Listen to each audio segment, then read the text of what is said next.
trapped, not in a cage of iron or stone, but in a cage of white, a shrieking, blinding white that swallows the world whole.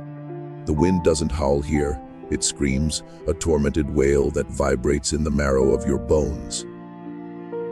This is not a place for the living. This is the last shelter, and it will become your tomb if you are not careful. The year is 1958, or perhaps it is 2024. Time has no meaning when the sky falls down upon you in freezing, relentless sheets. You are high in the Sierra Nevada, or maybe the Andes, or some forgotten peak in the Himalayas. It matters little. What matters is the cold, the searing, flesh-eating cold that has turned your fingers into clumsy, useless stumps of wood. You are here because you were running, or because you were searching, or simply because you were lost. But it is in this storm that you will find the truth. Some shelters are not sanctuaries. They are traps. It starts, as all nightmares do, with a mistake. A perfect, arrogant mistake. You are an experienced mountaineer, a journalist, a soldier, a scientist. The specifics are irrelevant.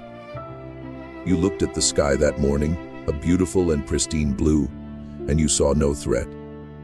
You were confident. You were a fool. The clouds did not gather slowly as they do in gentle lands. They spawned, like the malignant thoughts of a god.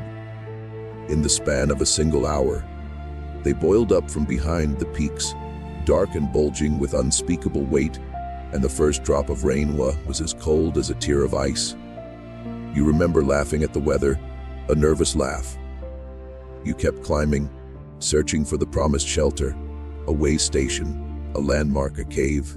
You remember the name of the place, the last shelter. It was a warning. You ignored it. The rain that fell then was gentle, almost penitent, as if the mountain was giving you a final chance to turn back. But you didn't. You were too close. You pushed on. Then the world turned black. Not the black of night, but the black of a collapsing universe. The snow came, but it wasn't soft. It was like being buried alive in broken glass. Sharp, shrieking, and so dense that you couldn't see your own hand in front of your face. The wind picked up, not as a gust, but as a physical force that sought to rip the skin from your face and scatter your atoms across the ridge. You are fighting for your life. Your limbs are screaming, your lungs are burning with air so cold it feels like shards of ice tearing through your throat. Your compass is spinning like a mad thing, its needle dancing between north and south, as if the world itself had lost its magnetic mind. Your map is a wet pulp in your pocket, the ink bleeding into illegible ghosts. You remember a picture. You saw it once, in a library. A photograph from a lost expedition. Their faces were black with frostbite, their eyes hollow, staring at the camera with the gratitude of the damned. You thought they were heroes. Now you understand. They were just survivors. And you are praying to join their number, no matter the cost. You stumble, your foot catching on a rock you couldn't see, and you fall into a drift of snow that swallows you up to your chest. The silence is deafening, a sudden and terrifying absence of sound. You are buried, lost in the white. Panic sets in, a primal, animal panic that tells you to thrash, to scream, to waste your precious energy. But you are a survivor, aren't you? You fight the fear, forcing yourself to go still, to listen. And then you hear it. A faint, metallic groan.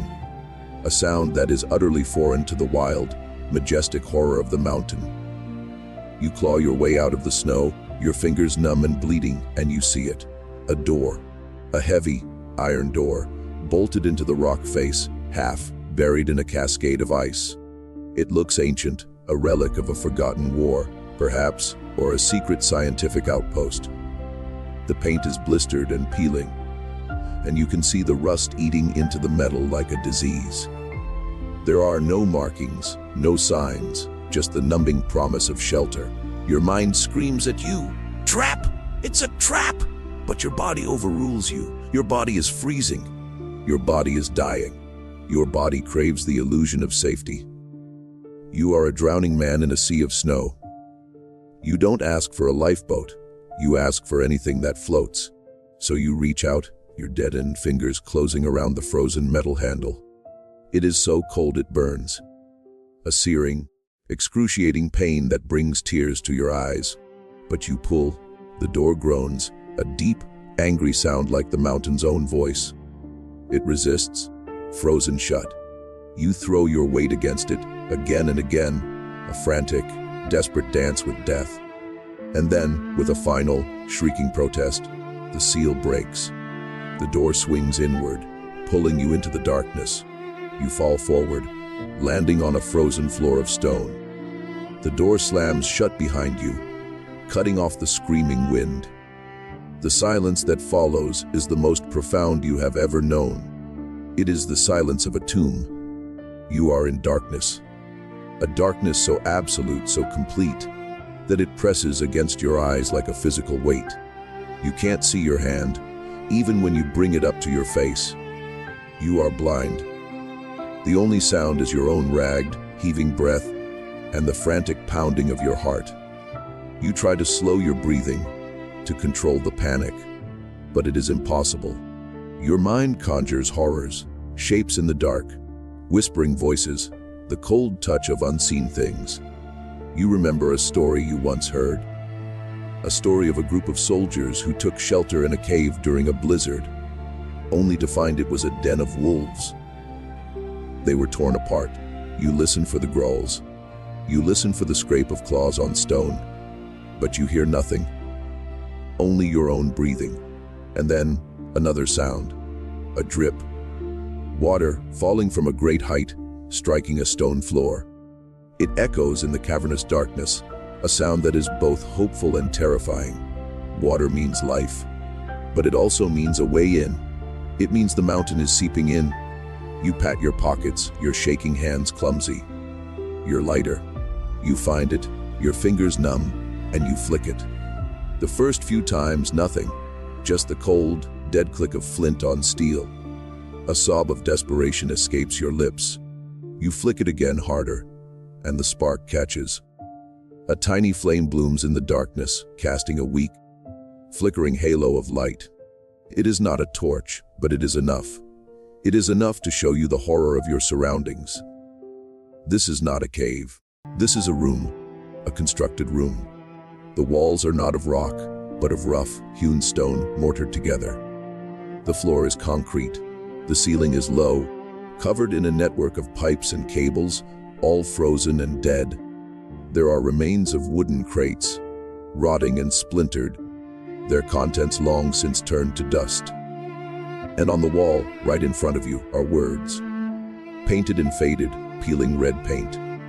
You hold the lighter closer, your breath catching in your throat. Abandon all hope, ye who enter here. The words are a crudely painted, desperate scrawl. They are not a warning.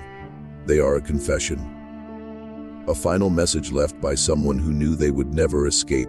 You feel a shiver run down your spine that has nothing to do with the cold. The game has changed. This isn't a shelter. This is a prison. A forgotten, doomed prison, and you have just walked into a cell. You stand up, your legs weak and trembling. The lighter is growing hot in your hand, the flame sputtering. You need to find another source of light. You need to explore your tomb. You shuffle forward, your footsteps echoing eerily. You pass by a row of bunks, their metal frames rusted and twisted. There are blankets, frozen stiff as boards, still folded at the foot of the beds. It's as if the occupants simply vanished. A food tray is on a table, the dried husks of a meal still visible. You look closer. The mold that covers it has frozen into a grotesque, blackened crust. The air smells of rust, dust, and a faint, sickly sweetness. The stench of something that has been dead for a long, long time. The light flickers, and for a moment, you could swear you see a shadow move among the bunks. A distorted, hunched shape, scuttling just at the edge of your vision. But when you whip your head around, the flame steadies, and there is nothing there. You tell yourself it's a trick. Your mind is playing tricks on you. You are suffering from hypothermia, from exhaustion, from oxygen deprivation. You see shapes. You hear voices. It's a natural, biological response to the extreme stress of near death. It is a sign that you are dying, and you have to fight it. You force yourself to walk faster, looking for anything that might help you survive. A wood stove, a generator, a radio, anything. What you find instead is a story. A room that serves as a common area. There's a tattered map on the wall with pins stuck in it. Some of the pins have fallen. Others are rusted in place. They mark the mountain passes, the same passes that are now whiteouts in the storm. There is a thick, leather-bound logbook sitting on a desk, its pages yellowed and brittle. You open it, your fingers trembling. The handwriting is spidery, tight, the handwriting of a man who is fighting to stay alive. The first few entries are professional. Meteorological data, supply lists, maintenance schedules. Day 17, storm continues. Wind speeds have reached 80 knots. Temperatures at 25 degrees C. Supplies holding. Then the tone changes. The letters become sloppy, more frantic. Day 43, Bledsoe gone. He went out for firewood last night. We found his body this morning. He hadn't gone 30 feet. The cold, it got him. That's not the worst of it. His face was gone. No, not gone, eaten. The ice, the rocks. Something got to him before the cold did. We locked the door. We didn't look at it. We just locked the door. You flip forward, your heart sinking. More entries. Day 61. Thomas is hearing things. Scratchings in the walls. He says they're in the vents. He says they're talking to him. It's the silence. It's the isolation. We are going mad. We are going mad. You flip to the last entry, the ink faded and smudged. Day 98. There are others in the dark. They are not men. They came in through the cracks. We should have built a fire. We are the fire. We are being burned. We are the food. They are. It's too late for us. If you find this, if you are reading this, do not trust the dark. And whatever you do, don't listen to the whispers. Don't listen. The entry cuts off there. The rest of the pages are blank.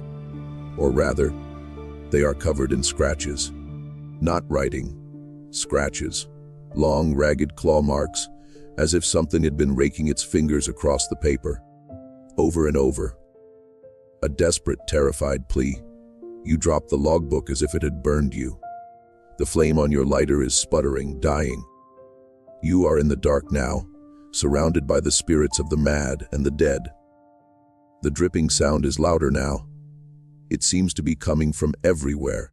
You try to find the source, your feet shuffling on the cold concrete.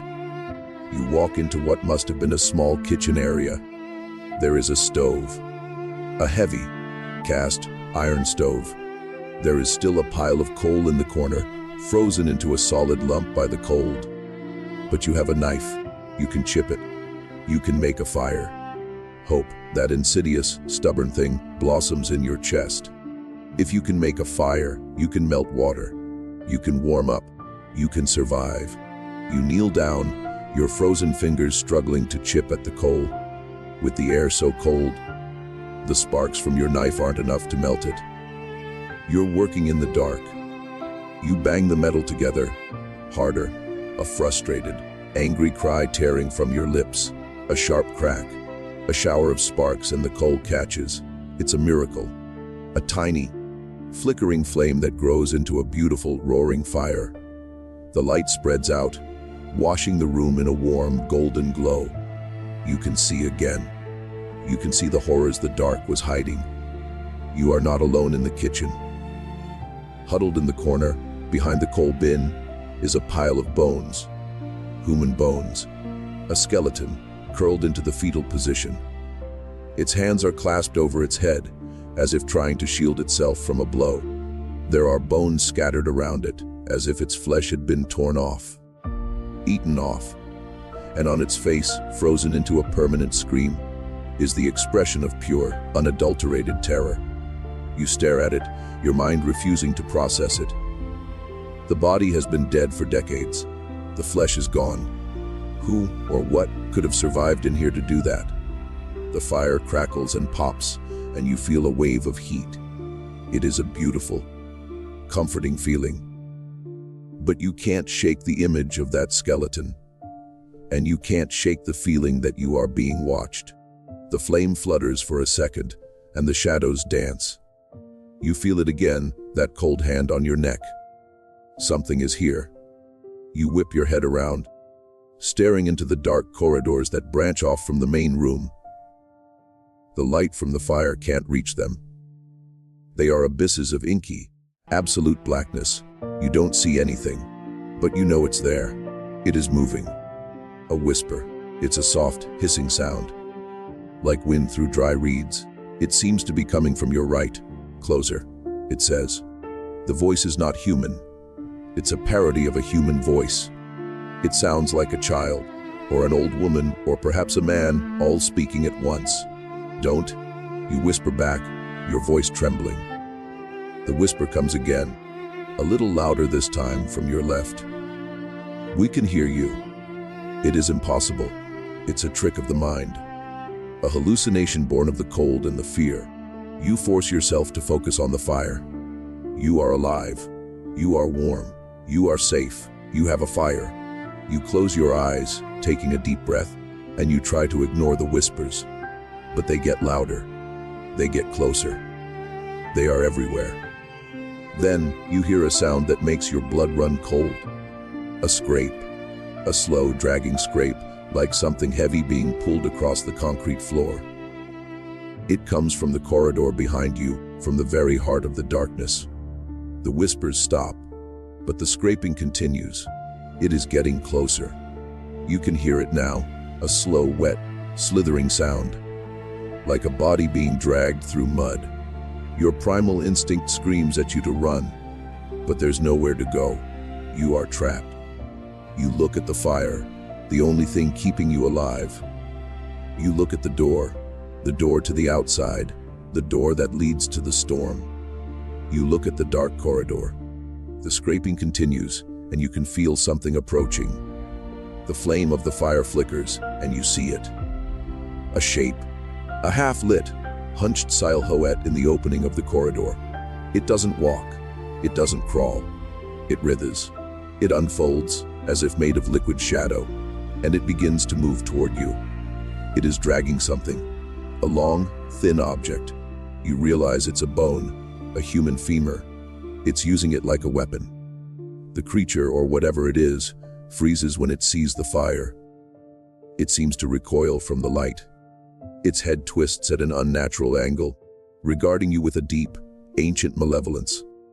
You take a step back, your fingers scrambling for your knife. You hold it out, a pathetic, trembling gesture. The creature lets out a low, guttural hiss. It opens a maw of jagged rock, the teeth stained with something dark. It is the thing that killed the men. It is the whisperer. It is the dark. Your mind is screaming at you to act. You are a fighter. You are a survivor. You have to get out. You have to get back to the storm. The storm was a lie, a nightmare, a cruel joke. But you realize, with a terrible clarity, that the storm outside was your friend. It was clean. It was honest. It was a death you could understand. This is a different kind of death. A slow, consuming, parasitic death. A death from a nightmare. You make a decision. You grab a burning log from the fire, the heat searing your hands. You hold it out like a torch, wielding it like a sword. The creature hisses, its liquid body rippling. It doesn't like the light. It doesn't like the fire. You take a step forward, and it recedes, pulling its terrible body back into the darkness of the corridor. You feel a surge of hope, of insane courage. You are going to fight. You are going to escape. You hold the torch high, and you march toward the entrance, toward the iron door. You can see it now. It's just a few feet away. The creature is gone, dissipated into the shadows. The whispers are a desperate, fading murmur. You are almost there. Just a few more steps, and you will be out. You will be free. You reach for the iron handle. It is still cold. You pull. The door doesn't move. You pull again, harder, throwing your body against it. The door is frozen shut. Your mind goes blank. It is locked. You are trapped. In desperation, you begin to bang on the metal with the burning log, screaming, your voice raw and animalistic. The creature hears you. It begins to slither back, sensing your fear, your helplessness. It's playing with you. It is feeding on your terror.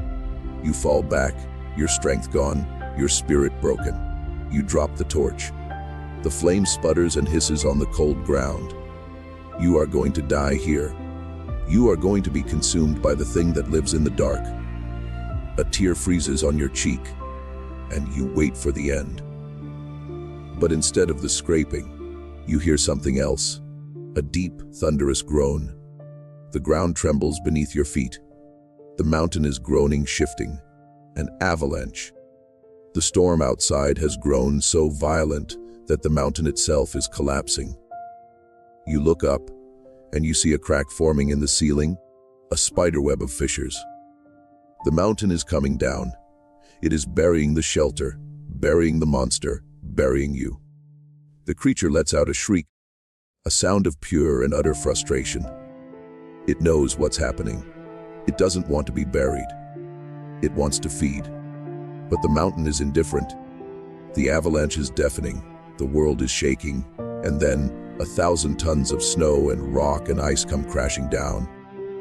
The door gives way, but not outward. It collapses inward, crushing the creature, burying it in a tomb of ice.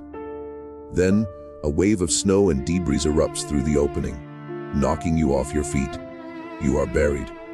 You are the last shelter now. The storm howls for 3 more days, and then, as quickly as it came, it subsides. The sky clears, a bright and mocking blue. The air is still, a beautiful, crystalline silence. The rescue team arrives on the 4th day. They are locals, mountain guides. They know the peaks. They know the legends. They find the iron door, half buried in a field of ice. They dig. They know the story of the old shelter. They know the dark stories. They find you, frozen in the corner. Your fingers are black with frostbite. Your face is a mask of horror. But you are alive. You are barely alive. They carry you out into the blinding light. The warmth of the sun kisses your face. You take your first deep breath of air that isn't filled with whispers and death. You hear the rescuers talking. They are talking about the shelter. They say it was built for the soldiers. One of them whispers, the ones who went mad, or maybe the ones who were always mad. They say they weren't soldiers. They were prisoners. Experiments. And they say that in the dark, something came through. They glance back at the hole, their faces pale. They say that storm was the mountain's way of sealing it shut. You close your eyes, and you know, with a certainty that chills you to your very soul, that they are wrong. The storm wasn't a seal. It was a warning. The shelter wasn't a tomb for the monster. It was a tomb for you. And somewhere, in the dark, the whispers have already begun again. They wait. They always wait. Because the dark never truly dies. It just gets buried. And the last shelter is a place where the shadows have teeth, haunting final thoughts. And so, you survive. You sit by a fire, surrounded by the warmth of life, and you try to forget the cold, the whispers, the scraping in the dark. You try to tell yourself it was a bad dream, a hallucination. But in the dead of night, when you are alone, you hear it. A faint scratching in the walls, a soft, hissing whisper calling your name. You know now that some doors should never be opened. Some storms should not be weathered. Some shelters are not sanctuaries. They are traps. Built by the desperate, haunted by the mad, and consumed by the things that live in the spaces between the shadows. The mountain remembers. The dark remembers. and it has not forgotten you. The storm may have passed, but the silence, once you've tasted it, is forever. It is the silence of the last shelter, and it is waiting for you. Be careful, lost traveler. Be very careful, because the next storm you choose to outrun just might be your last. Thanks for listening.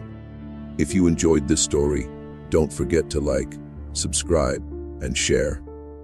And if you ever find yourself lost in a storm and you see an iron door in the side of a mountain, keep walking into the white. Trust me, it's the kinder death.